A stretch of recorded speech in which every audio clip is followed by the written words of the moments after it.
上期借着出差旅游对比了小米17 Ultra 徕卡版和 vivo X200 Ultra 在成像、在色彩方面的对比。那么这方面呢是没法比高低、比输赢的，所有的评判标准呢都在您这边，您喜欢哪边的色彩、哪边的成像风格，哪边就是好的。那么这一期呢就是它俩的正式对比了，它们将在光学素质跟成像解析力方面一决高下了。本期看点如下，推荐大家仔细去看。如果你真的关注手机影像的话，那么我希望你能拿起设备，参与到摄影中来，这也是我们节目创立的主旨。现在有越来越多的朋友都把自己拍摄的照片上传到了视频回复当中，非常感谢这些朋友啊，是你们用实际行动带着更多的人参与到了摄影中来，也非常感谢您的点赞和加关注，尤其是加关注，这是让我们这档节目不停更、继续更新下去的动力。那下面就看看本期的摄影环节有哪些网友的摄影作品入选了吧。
器材虽然分好坏，但是摄影不论器材，能成像的设备都能参与到摄影中来。欢迎收看 ZPH， 别忘了点赞和加关注支持我们啊！那下面就来看看这两台设备的表现吧。小米的后摄3颗镜头，主摄超广角，还有一个光学变焦的中长焦镜头，3.2倍到4.3倍的光学变焦。vivo 那边也是3颗镜头，但它都是定焦镜头，主摄超广角，还有一个相当于自己主摄 2.5 倍，相当于其他手机，也就是小米这边 3.7 倍的长焦镜头。拍摄界面大家都应该比较熟悉了吧？这就是小米的拍摄界面啊。该说的前面的节目都已经说了，这里也没有什么需要再重复的了。那现在看的呢就是 vivo 的拍摄界面，大家也应该比较熟悉了吧？但是随着系统升级呢 ，vivo 更新了一个拍摄选项，叫原生光影，号称打开这个选项之后呢，就能更接近你肉眼看到的效果啊，所见即所得。但是这个人跟人不一样，人眼跟人眼不一样，也不知道以谁看到的为准。而且人看到的景物色彩呢，会跟你当时的心情有关啊，会被影响很多。不过你愿意用这个选项呢，你就可以用啊，这都无所谓。最关键的是，你打开这个选项之后，就不能开启 HDR 了，可能就会影响高光或者暗部细节呈现，也会影响你照片在后期的程度。两台手机的系统都已经升级到了最新正式版，那下面就正式对比这两台手机在影像、在光学方面的表现了。我们还是先从主摄开始聊。参数都列这儿了，可能很多人会认为这两台主摄最大的不同是感光器大小的不同啊，小米的更大 ，vivo 的更小。但是它们在实际使用中最大的不同是焦段的不同。小米是跟其他手机一样的，约等于23、24焦段，而 vivo 这边呢是35毫米人文主摄。现在的对比样片呢，就是他们主摄的默认焦段拍摄的，可以看到焦段的差距是非常大的，也就是拍摄景物的大小呢是差距非常大的。那如果把小米这边的主摄变焦到35毫米焦段呢，那它就变成数码变焦了。那这个时候在解析力方面呢，跟光学焦段的 vivo 比是没法比的啊，肯定是 vivo 这边更好。那如果把 vivo 的焦段变到23、24焦段呢，就是跟小米主摄相同焦段呢，那它就不是主摄拍的了，它就变成超广角，而且还是超广角数码变焦拍的。那这时候在解析力方面肯定又没法跟光学焦段的小米主摄去比了。其实这两台手机的主摄啊，根本就不是一个东西啊，它们最大的差别就是在主摄的使用感受上，它们也没法放在一块比。我不知道各位是更喜欢23、24焦段的主摄呢，还是更喜欢35毫米的人文主摄啊？反正我个人是更喜欢35毫米焦段主摄的。两台主摄都是有5000万像素高清模式的。那如果硬放大看解析力呢，肯定是 vivo 这边的解析力更高。那毕竟它是35毫米主摄嘛，相对于小米那边，它已经变成一个小长焦了，怎么可能细节上会输给小米呢？这也是焦段的优势啊，跟镜头的好坏并没有关系。那如果说镜组的光学质量，也就是边角画质把控能力方面呢，那肯定也是 vivo 更强啊，这个没有什么悬念。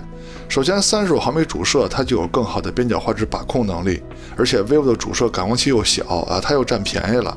那么小米这边呢，感光器更大，它的视角更广，有现在的边角画质把控能力呢，已经属于不错的了。再说超广角镜头，这两台手机的超广角在硬件参数上的差别就比较大了。那小米这边的超广角呢，就是跟其他手机差不多吧，一个底比较小的超广角镜头，而 vivo 那边是主摄级的超广角，感光器尺寸非常大，还支持光学防抖。虽然说 vivo 的超广角底更大，但是在等效焦段，也就是视角方面，它比小米的更宽广。那视角差距如图所示，这个红边就是小米拍不到的范围。而且在中心解析力方面啊，也是 vivo 的更强，这点也没有什么悬念。再换一组细节纹理比较多的场景啊，自然纹理比较丰富的场景，解析力的差距呢就更明显了 ，vivo 的更好。两台超广角都有5000万像素高清模式，那么在高清模式下，解析力的差别好像就更大了啊 ，vivo 的优势更明显。确实没有办法，硬件差距比较大。那么镜组的光学质量，也就是边角画质把控方面呢 ，vivo 做的是非常优秀的。首先，它的底更大很多，而且视角更宽广。在这种情况下呢，它的边角画质把控能力只比小米差了一点点啊，可见 vivo 这颗超广角的光学素质还是非常强悍的。再说长焦镜头，小米有一个光学变焦的3.2倍到4.3倍的长焦镜头。vivo 这边的2.5倍呢，是相当于自己主摄的2.5倍，它实际是相当于小米这边的3.7倍长焦镜头。对比样片呢，先从2倍焦段开始看 ，vivo 这边写的是1.5倍啊，但是两边的焦段是差不多的。那么在解析力方面呢，两边也是差不多的。那现在是等效85毫米焦段，小米这边是3.7倍 ，vivo 是2.5倍啊。在解析力方面，两边依旧是非常接近的。这两台手机的长焦镜头呢，都是有2亿像素高清模式的。小米的长焦呢，还是光学变焦3.2倍到4.3倍。那这次呢，就看看它两头的2亿像素的表现怎么样。先看3.2倍的表现，那么跟 vivo 的2亿像素比呢，解析力两边差不多。那现在是小米4.3倍等效焦段100毫米的2亿像素跟 vivo 的85毫米的2亿像素做对比啊。那么解析力方面两边还是差不多，而且墙上的枯叶看起来呢，还是小米这边看的效果更好。还有就是小米这回所有的长焦呢，拍完之后我也没有发现重影现象，可能是它多张合成 HDR 的算法进行了升级。这里要重点说一下，小米17 Ultra 徕卡版用它独有的徕卡一瞬拍摄照片的时候，可能会出现不清晰或者重影的效果。那这张照片呢，上期节目出现过，只不过当时没有放大，因为上期呢只是色彩模式之间的对比。那么我自己用徕卡相机呢，经常拍不清楚，因为它是手动对焦嘛，还是黄斑对焦啊，经常看不清。那么徕卡一瞬呢，小米自己说是模拟徕卡 M9、M3 这种相机拍摄效果啊，我不知道它是不是故意的，就把这种不清晰、模糊也模拟进去了。当然我觉得这个可能性不大啊，可是它确实模拟的就跟我平常拍的差不多。我用徕卡就经常对不准焦啊，这个没有办法，它那黄斑对焦就那样。所以说在徕卡一瞬模式下，小米经常拍出不清晰或者重影的照片呢，这个我还真不好说是怎么回事啊。那接着回到小米跟 vivo 的对比上来啊，现在是230毫米焦段，就相当于10倍焦段的对比了。拍的是橘猫晒太阳啊，两边的效果呢就说差不多吧，区别也就是数码计算、数码痕迹上的区别，你们喜欢哪边就好吧。最后再看一组690毫米超长数码变焦的效果，小米这边是30倍 ，vivo 那边相当于20倍。拍的是远处一个建筑的墙头，拍完之后呢，再放大看细节呈现呢，其实也就是数码处理痕迹方面的区别了。两边的光学素质呢，也就是半斤八两了。但是从最终的成片效果上看呢，我更喜欢小米这边的效果。那这代的小米呢，它的长焦拍摄微距能力呢几乎没有，最近对焦距离跟 vivo 就有差距。虽然说 vivo 的长焦呢也就那么回事儿。那么放大看细节呈现呢，也是 vivo 这边的长焦拍摄出来的微距效果更好，而且这还是都打开了微距模式之后拍的啊。其实小米那边呢，还不如关了微距模式之后，直接用它的8.6倍数码变焦来拍微距呢，效果还能更好一些。但是 vivo 这边呢，也能用6.7倍，就是相当于其他手机的10倍数码变焦来拍微距，那最终的效果呢，还是 vivo 的更好一些。那么两台手机的超广角呢，也能拍微距啊，也能数码变焦到主摄焦段来拍微距。就是你打开相机之后，什么设置也不动，直接慢慢接近被摄物体，系统就会切换到超广角，再数码裁切到主摄焦段来拍微距。那这个时候两边微距的效果就差不多了。再看前摄的对比，先看前摄自拍的表现，用的就是手机前摄的默认设置，没有调其他的选项。这两边前摄的效果都可以说是非常优秀的。那么人物面部肤色的区别呢，还是有一些的。小米看着更亮堂一些 ，vivo 这边看着更沉稳。你们更喜欢哪边的效果呢？虽然说在默认视角上，小米看着更窄一些，但是它可以调得更广。调完之后呢，就跟 vivo 差不多了。而 vivo 呢，现在就是最广的状态了。现在是前摄录像对比啊，两边的肤色呢跟前摄自拍保持的还是比较一致的，清晰度两边的表现都很好，但是防抖方面是小米的更优秀啊。vivo 这边稍微有些晃啊，之前的前摄录像是这样吗？我忘了啊，反正这次对比上看啊，防抖是小米的更优秀。那再说人像拍摄的对比，用的就是手机的人像模式，没有调其他的选项。第一个场景对于拍摄人像来说是非常残酷的，阳光非常强，直接照在人物的脸上。老实说，当我看到样片之后呢，我是觉得小米拍的更好一些的，因为它的肤色看起来更好看。但是 vivo 那边呢，拍的也没有毛病啊，当时的环境光线就是这么的残酷，也许现实的场景就是这个样子的。但是这个没有办法啊，谁管你拍摄的时候到底真实环境什么样呢？拍摄人嘛，就是得把人拍漂亮了，拍精神了。我估计大多数人都是觉得小米这边看起来更好吧。但是换了一个在阴影里的场景后，这两台手机拍摄出来的人像哪边好就不好说了啊。小米那边看着更平一些 ，vivo 那边立体感更强一些。那具体哪边好呢？就看你们的喜好吧。你们觉得哪边好呢？哪边就更适合你。那再说蜘蛛扩张度的测试，那这项测试呢，这两台手机的表现跟之前的表现是一模一样的。小米这边无论是徕卡生动还是徕卡经典，无论是主摄还是超广角，它的亮部跟暗部的细节呈现保留都是不错的。其中徕卡经典呢，更能做到亮部能亮得上去，暗部能暗得下来，而且都有细节，也都能满足你在后期的需求。vivo 这边的表现跟往期的测试也是相符的，也是一样的。它的鲜明跟自然两种色彩模式呢，主摄跟超广角的亮部跟暗部的细节呈现都没有问题。在这种大光比的环境下，拍完之后也能满足你在后期的需求，因为它的细节保留都非常完整。那么质感模式在这种大光比的环境下，暗部就会有些缺失了。当然，质感模式呢，更多的是让你拍完就直接用的，它也不怎么指望你后期了啊。如果你有后期的需求，就用鲜明跟自然两种色彩模式就可以了。再说夜景的对比，那么这两台顶中顶的旗舰手机呢，在城市夜景测试的环境中表现都是没有问题的，主摄跟超广角的亮部跟暗部细节呈现都很好。但是小米这边呢，有的时候我标的是直出，有的时候标的是自动夜景，那是因为我自动夜景忘了关了。有些场景呢，它按下快门就能立刻成像，有些场景呢，它会稍微的等待不到半秒钟啊，所以我就给它算自动夜景了。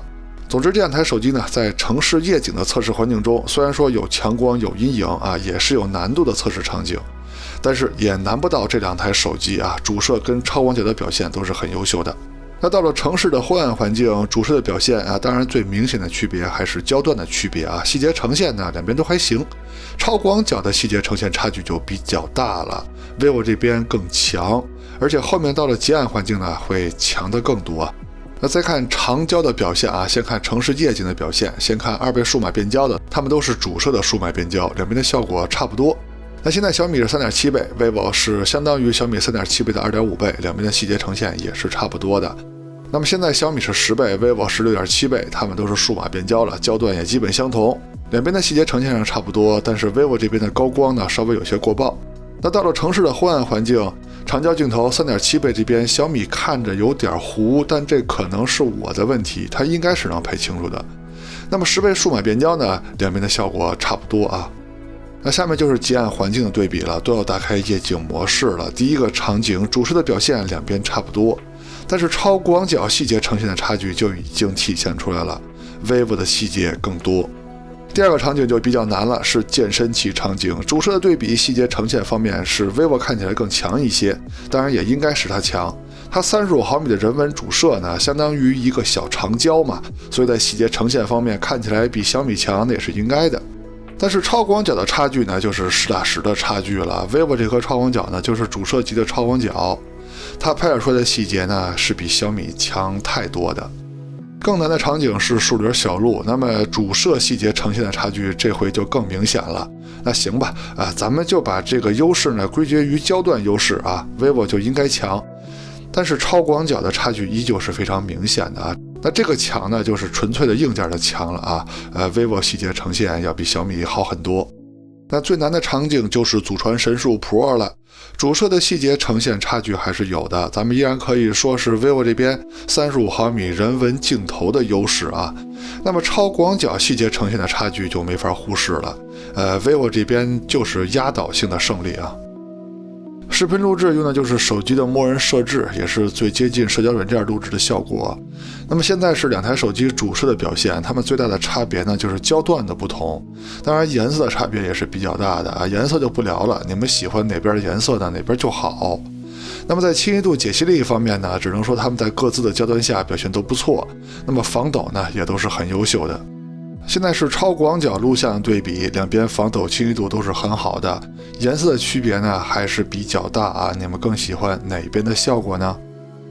现在是2倍数码变焦的表现，他们都是主摄拍的啊，主摄的数码变焦，颜色的区别依旧有，你们依旧可以说你们更喜欢哪边的风格。防抖是 vivo 的更好，清晰度、解析力两边都不错。现在是3.7倍长焦镜头的对比，那 vivo 那边呢就是相当于自己的2.5倍，相当于小米这边的3.7倍啊。这回两边在防抖跟清晰度上的表现都是不错的了。现在是10倍数码变焦的对比，两边在清晰度、防抖方面依旧是非常优秀啊。颜色方面确实是有区别，这冰面的颜色差别就比较大啊。还是根据你们的喜好来说一下，你们更喜欢哪边的效果吧。现在小米是30倍 ，vivo 是相当于小米的20倍。虽然说小米这边望远的效果更好一些，但是在清晰度、解析力方面呢，我感觉好像还是 vivo 的更清晰一些。防抖两边都是非常不错的。现在是主摄夜晚的录像表现，清晰度跟细节呈现是小米这边的更好，防抖两边做的都不错。超广角在夜晚的录像对比呢，就没有什么悬念了，肯定是 vivo 这边大幅领先啊，结果也是如此，清晰度啊、解析力啊，就是 vivo 这边好很多，而且超广角镜头呢，就是 vivo 默认的录像镜头。现在是他们长焦镜头3.7倍镜头的夜晚录像对比，清晰度、防抖都非常好，但是 vivo 这边就算前方没有车辆经过的时候，也会出现一些轻微的跑焦啊，这个现象之前我好像没发现过。现在是10倍焦段的对比啊 ，vivo 那边其实是6.7倍，就相当于小米这边的10倍，但是焦段呢还是比小米大了一些。两边在清晰度跟防抖方面都是长焦里边上乘的表现了。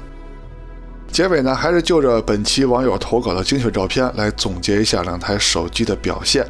那这里要着重提醒一下，如果你真的在乎手机影像的话，请你不要过分的在意输赢，要像这些朋友一样积极的参与到摄影中来，去热爱生活，观察生活。那白天的表现，主摄这两台手机就不是一类东西啊，没法放在一块比，看各位对焦段的喜好自己评价吧。那么超广角呢，肯定是 vivo 这边断崖式的领先啊，长焦两边的效果都不错。小米长焦的重影问题呢，这次又说了一下。微距方面是 vivo 的更好，前摄方面录像上防抖是小米的更好，人像拍摄呢这次有点意外啊，是小米的效果更好，宽容度两边的表现依旧稳定。那么夜景拍摄上呢，主摄两边还不是一类东西啊，不好放在一块比。那要单说效果呢，是 vivo 的好，那就算是焦段带来的优势吧。那超广角依旧是 vivo 断崖式的领先，长焦的表现呢两边差不多啊。